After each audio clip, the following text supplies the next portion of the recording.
எல்லாம் கொச்சைப்படுத்துகின்ற ஒரு பேச்சை, ஒரு பதிவை, ஒரு பொய்யை, அவதூறை தொடர்ச்சியாக பதிவு செய்யக்கூடிய பிஜேபி கூட்டம் தமிழ்நாட்டுக்கு எப்படி நல்லது பண்ணும், தமிழனுக்கு எப்படி நல்லது பண்ணும் தயவு செஞ்சு யோசிக்கணும். கிட்டத்தட்ட 40 வருஷமாக தமிழ்நாட்டிலே பிஜேபி கட்சி நடத்துகிறது என்று சொல்லுகிறார்கள். எத்தனை வருஷமா? 40 வருஷமா பிஜேபி தமிழ்நாட்டிலே கட்சி நடத்துகிறது என்று சொல்லுகிறார்கள். ஆனால் இதுவரை நாம் என்ன கேட்கிறோம் என்றால், இதுவரை தமிழ்நாட்டிலே தமிழனுக்கு என்று நல்லது பண்ண பிஜேபி தலைவர் யார் பேரையாவது பிஜேபி கார சொல்ல முடியுமா என்றால் அப்படியான ஒரு பெயரையும் இதுவரை பிஜேபி கார சொல்லல. நரேந்திர மோடி தமிழ்நாட்டுக்கு வந்தா பசும்பொன் முத்துராமலிங்க தேவர் படத்துக்கு மாலை போடுறார். தமிழ்நாட்டுக்கு நல்லது பண்ணவர் சொல்லி மாலை போடுறார். கர்ம வீரர் காமராஜர் அவருடைய படத்திற்கு மாலை போட்டு தமிழ்நாட்டினுடைய ஒப்பற்ற தலைவர் என்று பேசுகிறார். அடுத்து எம்ஜிஆர் படத்துக்கு மாலை போடுகிறார், ஜெயலலிதா படத்துக்கு மாலை போடுகிறார். நாம் பாரதிய ஜனதா கட்சியை பார்த்து நரேந்திர மோடியை பார்த்து நம்ம கேட்கின்றோம். கர்ம வீரர் காமராஜர் காங்கிரஸ் கட்சிக்காரர், பசும்பொன் முத்துராமலிங்க தேவர் ஃபார்வர்ட் பிளாக் கட்சிக்காரர், எம்ஜிஆர் அதிமுக கட்சிக்காரர். இவர்களுடைய படங்களுக்கெல்லாம் மாலை போட்டு இவர்கள் எல்லாம் தமிழ்நாட்டுக்கு நல்லது செய்கிறார் என்று சொல்லுகிறீர்களே. நரேந்திர மோடி அவர்களே, 40 ஆண்டு காலம் தமிழ்நாட்டில் கட்சி நடத்தக்கூடிய நீங்கள் பிஜேபியில் இருந்து தமிழ்நாட்டுக்கு நல்லது செய்தார் என்று ஒரு தலைவரை உங்கள் கட்சியிலே காட்ட முடியுமா? அடுத்த கட்சியில் இருந்தெல்லாம் சொல்லக்கூடிய நீங்கள் பிற கட்சிகளில் இருந்தெல்லாம் தமிழ்நாட்டுக்கு நல்லது செய்தார்கள் என்று மாலை போட்டு மரியாதை செய்யக்கூடிய நீங்கள் உங்கள் பிஜேபியில் இருந்து தமிழ்நாட்டுக்கு நல்லது செய்தார் என்று ஒரு தலைவரை கூட குறிப்பிட முடியாத ஒரு தமிழ்நாட்டுக்கு விரோதமாக இருக்கக்கூடிய தமிழின விரோத கட்சி தான் பாரதிய ஜனதா கட்சி. அதான் பாஜக என்பதை நாம் மறந்துவிடக் கூடாது. 40 வருடமாக தமிழ்நாட்டிற்கு நல்லது எதுவும் செய்யாத ஒற்றை கட்சியாக பிஜேபி இருக்கிறது. இப்பொழுது கூட 4 சட்டமன்ற உறுப்பினர்களை சட்டசபையில் வைத்திருந்தார்கள் பாரதிய ஜனதா கட்சியினர். தமிழ்நாட்டிற்காக நலனுக்காக ஏதேனும் ஒன்றை அவர்கள் பேசினார்களா? ஏதேனும் ஒன்றை பேசினார்களா? ஒட்டுமொத்த பாராளுமன்றத்தை நாங்கள் கட்டுப்படுத்தி இருக்கிறோம் என்று நரேந்திர மோடி கொக்கரிக்கிறாரே, தமிழ்நாட்டிற்கு நல்லது திட்டங்களை பாராளுமன்றத்தில் நரேந்திர மோடி அறிவித்தாரா? இல்லையே, ஒரு அறிவிப்பும் இல்லையே. தமிழ்நாட்டினுடைய திட்டங்களை எல்லாம் தடுத்து வைத்திருக்கிறார்கள். தமிழ்நாடு உயர்ந்து நிற்கிறது. நான் சொல்லுகின்றேன், உங்களிடத்தில் ஒரு கேள்வியை கேட்க விரும்புகிறேன். என்ன கேள்வினா, இந்தியாவிற்கு சுதந்திரம் கிடைத்தது 1947 ஆகஸ்ட் 15. இந்தியாவிற்கு சுதந்திரம் கொடுத்தது என்பது இந்தியாவிற்கு எல்லா மாநிலத்துக்கும் ஒரே நாள் தான் சுதந்திரம் கிடைச்சது. பீகார்காரனுக்கு ஒரே நாள் தான் சுதந்திரம், தமிழ்நாட்டுக்காரனுக்கு ஒரே நாள் தான் சுதந்திரம், மகாராஷ்டிரக்காரனுக்கு ஒரே நாள் தான் சுதந்திரம், உத்தரப்பிரதேசக்காரனுக்கு ஒரே நாள் தான் சுதந்திரம். அப்புறம் எப்படி தமிழ்நாடு மட்டும் வளர்ந்திருக்கிறது, உத்தரப்பிரதேசமும் பீகாரும் ஏன் வளரவில்லை? தமிழ்நாடு ஏன் வளர்ந்திருக்கிறது? தந்தை பெரியாரும் பேரறிஞர் அண்ணாவும் வளர்த்த மண் இந்த மண். 1940 அறிஞர் அண்ணா அவர்கள் ஒரு கட்டுரையில குறிப்பிட அன்னைக்கு சொல்றார், 84 வருடங்களுக்கு முன்பு அறிஞர் அண்ணா சொல்லுகிறார், வடக்கு நமக்கான நிதியை தடுத்து வைத்திருக்கும், மறந்து விடாதீர்கள், வடக்கரினுடைய சதியை நீங்கள் குறைத்து மதிப்பிடாதீர்கள் என்று எழுதி வைத்திருக்கிறார். பணத்தோட்டம் என்கின்ற புத்தகத்தில் சொல்லுகின்றார், தமிழனுக்கு வருகின்ற நிதியை எல்லாம் தடுத்து வைத்திருக்கிறார்கள், வடக்கு வாழ்கிறது, தெற்கு தேய்கிறது என்று பேரறிஞர் அண்ணா சொன்னார். அப்பொழுது தமிழர்கள் முடிவு செய்தார்கள், திராவிட இயக்கம் முடிவு செய்தது. பேரறிஞர் அண்ணா அவர்களும் தந்தை பெரியார் அவர்களும் கர்ம வீரர் காமராஜர் அவர்கள் எல்லாம் சேர்ந்து தமிழ்நாட்டினுடைய கல்வி தரத்தை உயர்த்தினார்கள். தமிழ்நாடு கல்வியிலே உயர்ந்தது. தமிழ்நாட்டுக்கு எந்த உதவியும் வடநாட்டான் செய்யல, பிஜேபி காரனை போல வடநாட்டான் செய்யல. ஆனால் தமிழர்கள் தன்னுடைய உழைப்பை செலுத்தி தனது சுய பங்களிப்பை கொடுத்து இங்கே கல்வியை வளர்த்தார்கள், சமத்துவத்தை வளர்த்தார்கள், மதத்தை வளர்க்கவில்லை, மனிதநேயத்தை வளர்த்தார்கள். நாம் எல்லாம் ஒன்று, நாம் எல்லாம் தமிழர்கள், ஜாதி பேதம் இல்லாமல் நாம் கல்வி கற்க வேண்டும், நம் குழந்தைகள் வளர வேண்டும், உலகெங்கும் சென்று வணிகம் செய்ய வேண்டும், வேலை செய்ய வேண்டும் என்று 80 ஆண்டுகளாக தமிழ்நாடு உழைத்தது. உழைத்தீர்கள், நீங்கள் உழைத்தீர்கள். நமது தந்தையார், நமது தாயாரும், நமது பாட்டனாரும் பாட்டியும் சேர்ந்து உழைத்து இந்த மண்ணை உயர்த்தினார்கள், நம்மை படிக்க வைத்தார்கள். மறந்து விடுவோமா? தன்னுடைய வயிற்றுக்கு சாப்பாடு இல்லாமல் தான் புள்ள படிக்கணும்னு அவர்கள் பள்ளிக்கூடத்திற்கு அனுப்பினார்கள், கல்லூரிக்கு அனுப்பினார்கள், எல்லா இடத்திலும் அனுப்பி படிக்க வச்சாங்க. படிக்க வச்சாங்கன்னா என்ன அர்த்தம்? பள்ளிக்கூடம் இருந்ததுனால படிக்க வச்சாங்க, கல்லூரி இருந்ததுனால படிக்க வைத்தார்கள். அப்படித்தான் நாம் முன்னேறினோம், நாம் வளர்ந்தோம். 80 ஆண்டுகளாக நாம் கல்வியினால் உயர்ந்து வளர்ந்து வந்து நிக்கிறோம். இன்னைக்கு பிஜேபி காரன் சொல்றான், இந்தி கத்துக்கிட்டாதான் உங்களுக்கான கல்வி நிதியை நான் தருவேன், இல்லை என்றால் கல்வி நிதியை தரமாட்டேன்னு பிஜேபி காரன் நரேந்திர மோடி அரசு கொக்கரிக்கிறார்களே. இதை எதிர்த்து அதிமுக ஐயா எடப்பாடி அவர்கள் என்னைக்காவது பேசினாரா? அல்லது நடிகர் சீமான் என்னைக்காவது பேசினாரா? அல்லது விஜய் பேசினாரா? யாரும் பேசவில்லை. இது தமிழ்நாட்டினுடைய பொது பிரச்சனை, தமிழ்நாட்டினுடைய பொது பிரச்சனை, கட்சி பிரச்சனை அல்ல. நமக்கான கல்வியை கடந்த 80 ஆண்டுகளாக வளர்த்தோம். அந்த கல்வியினுடைய நிதியை, அதுக்கான பணத்தை பிஜேபி காரன் நிறுத்தி வச்சிருக்கிறான். நான் கேட்கிற பிஜேபி காரனை பார்த்து கேட்கிறேன், எங்களுக்கான கல்வி நிதியை நிறுத்தி வச்சிருக்க இந்த நிதி, இந்த பணம் உங்க அப்பா விட்டு பணமாடா? யார் விட்டு பணம்? நாங்க கொடுத்த வரி பணம். இதோ இந்த கடைகள் இருக்கிறது, இந்த கடையில ஒவ்வொரு கடையில நீ புடுங்குறீங்க ஜிஎஸ்டி வரி. இந்த வரியின் மூலமாக இந்தியாவிற்கு கொட்டி கொடுக்கிறோமே, அந்த வரியில எங்களுக்கான பங்கை நாங்கள் கேட்பது என்ன தவறு? என்ன தவறு? தமிழ்நாட்டில் இருந்து வரி சுரண்டி எடுக்கிறார்கள் டெல்லி சர்க்கார். பிஜேபி அரசு தமிழ்நாட்டினுடைய தமிழ் மக்களுடைய உழைப்பை எல்லாம் வரியின் மூலமாக சுரண்டுகிறார்கள். அன்பானவர்களே, வெள்ளைக்காரன் கூட சாப்பாட்டுக்கு வரி போடல, நரேந்திர மோடி சாப்பாட்டுக்கு வரி போட்டார். நீங்க சாப்பிடுற இட்லிக்கு வரி போட்டிருக்கான், சட்னிக்கு வரி போட்டிருக்கான். இதுவரைக்கும் எந்த ஆட்சியிலாவது சாப்பாட்டுக்கு வரி போட்டானுங்களா? ஆனால் சாப்பாட்டுக்கு வரி போட்ட ஒற்றை கூட்டம், கேடுகட்ட கூட்டம் பிஜேபி கூட்டம் என்பதை மறந்து விடாதீர்கள். பிஜேபி என்பதை மறந்து, நரேந்திர மோடி என்பதை மறந்து விடாதீர்கள். நயவஞ்சக நரி கூட்டமாக அந்த கூட்டம் வருகிறது, அந்த கூட்டம் வருகிறது. அதிமுக என்கின்ற போர்வையிலே அந்த கூட்டம் வருகிறது. ஆட்சி அதிகாரத்தில் இல்லாத பொழுது அதிமுகவை அடக்கி ஒடுக்கக்கூடிய பாரதிய ஜனதா கட்சி நாளைக்கு 5-10 எம்எல்ஏ கிடைச்சா அதிமுக கட்சி இருக்குமா என்பதை அதிமுக கட்சிக்காரர் யோசித்து பார்க்க வேண்டும். இன்றைக்கு அதிமுக கட்சி 4-5 உடைந்து போயிருக்கிறது. எப்படி அதிமுக கட்சி உடைஞ்சது? எப்படி உடைஞ்சது? அத்தனை அணியாக உடைஞ்சது. எப்படி உடைஞ்சது? யார் உடைச்சா? அதிமுகவை திமுக உடைச்சதா? கம்யூனிஸ்டுகள் உடைத்தார்களா? யார் உடைத்தார்கள்? பிஜேபி காரன் உடைச்சான். அதிமுகவை உடைத்தது பிஜேபி. தன் கட்சியை உடைத்து நாசம் செய்த பிஜேபியோடு வெட்கமில்லாமல் கூட்டணி வைத்திருக்கிறீர்களே, நாளைக்கு பிஜேபி காரன் தமிழ்நாட்டை உடைக்க மாட்டான் என்பது என்ன நிச்சயம்? என்ன நிச்சயம்? அதான் கேட்கிறோம்.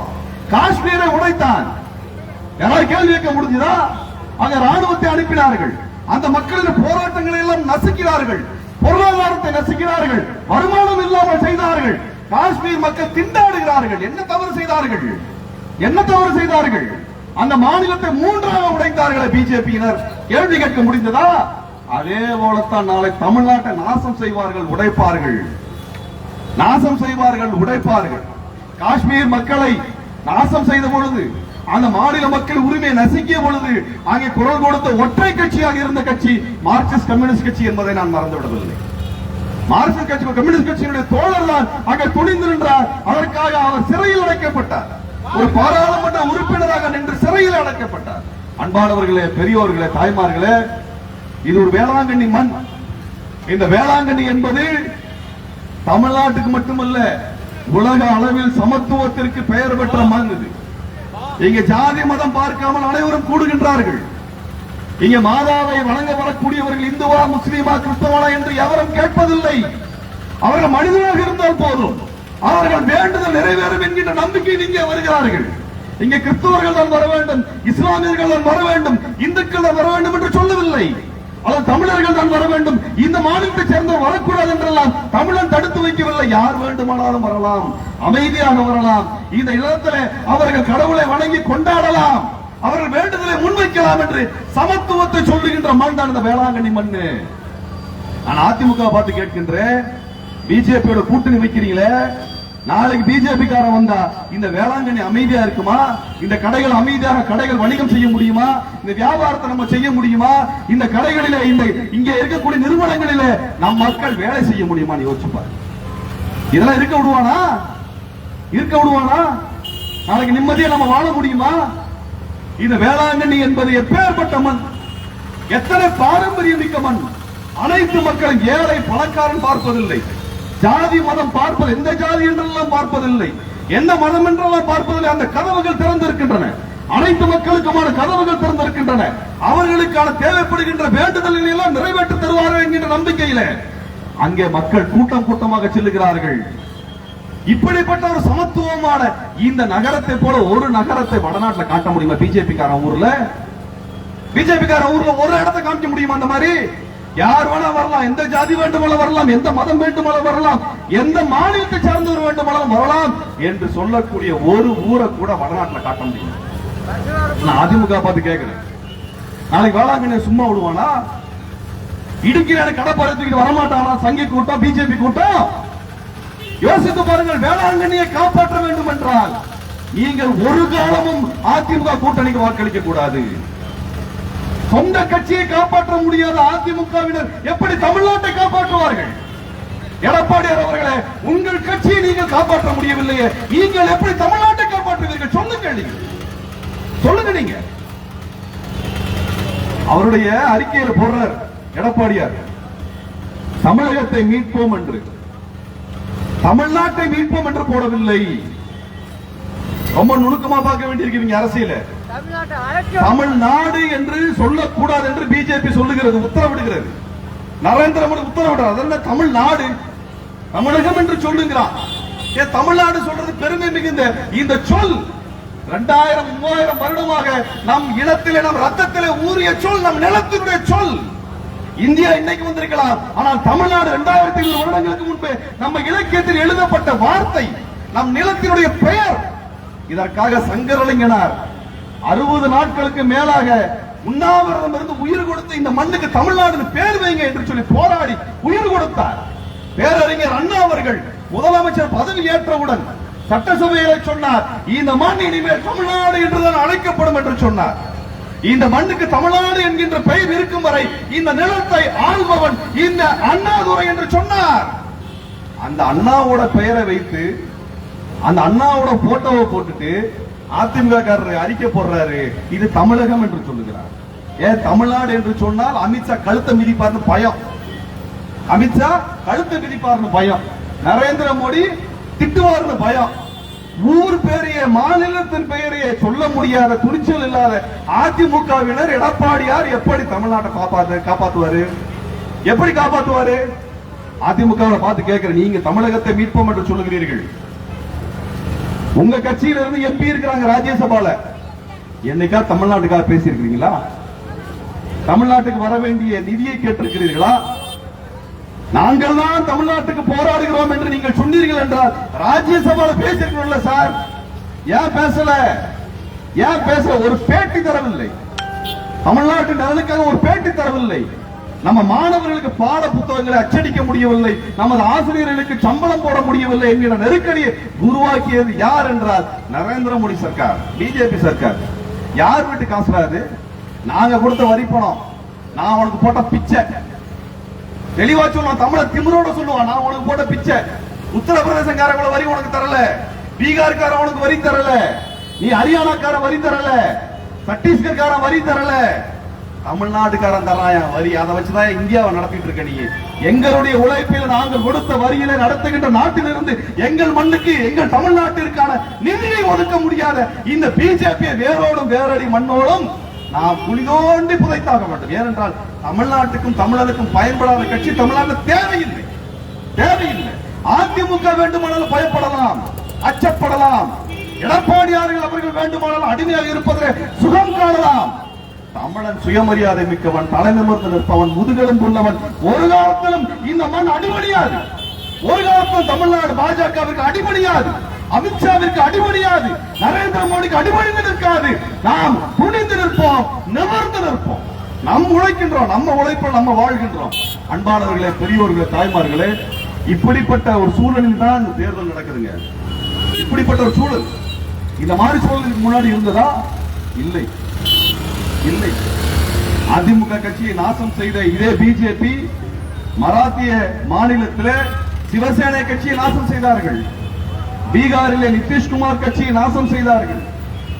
ராம்விலாஸ் பாஸ்வானுடைய கட்சியை நாசம் செய்தார்கள். அகாலிதள் கட்சியை முடித்து போட்டார்கள். இப்படி வடநாட்டில் யாரெல்லாம் கூட்டணி வச்சானோ எல்லா கட்சியையும் அழித்து ஒழித்ததுதான் பாஜகவினுடைய வேலை. மறந்துறாரு. அதிமுக காரங்களுக்கு ஒரு அறிவுரை சொல்லணும்னு நினைக்கிறேன். பிஜேபி அதிமுகவை தோற்கடிக்க வேண்டும் என்று நினைக்கிறது, ஆனால் அதிமுகவை அழிக்க வேண்டும் என்று நினைக்கிறது. உங்க கட்சியை காப்பாற்றணும்னா தயவு செய்து உங்க கட்சிக்கு ஓட்டு போடாது, உங்க கட்சிக்கு ஓட்டு போடாது. இங்க அறிவால் சுத்தியல் நட்சத்திரம் சின்னத்திலே மரியாதைக்குரிய தோழர் லதா அவர்கள் இங்க வேட்பாளராக போட்டியிடுகிறார்.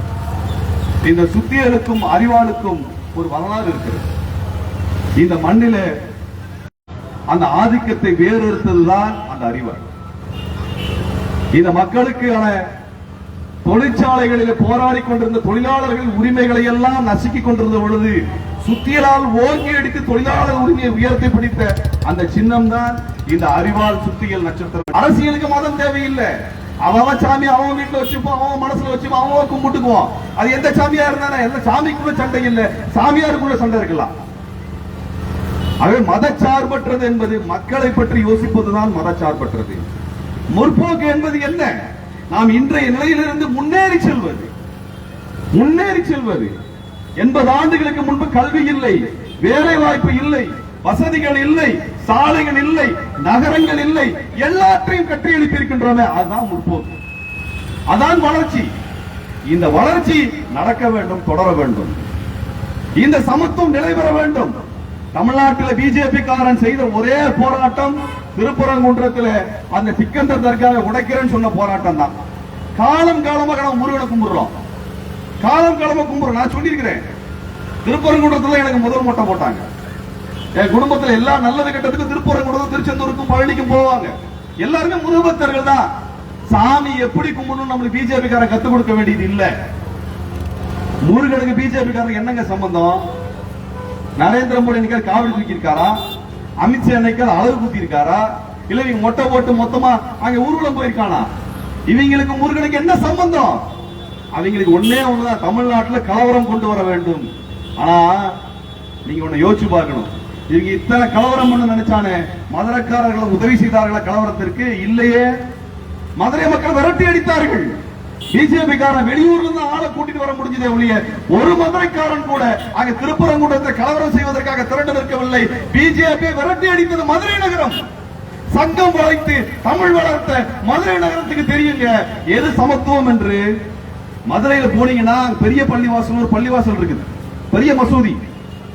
என்னைக்கு தெரியுமா ஆரம்பிக்கப்பட்டது? யார் ஆரம்பித்தார்? யார் அதற்காக உதவி செய்தார்கள் தெரியுமா?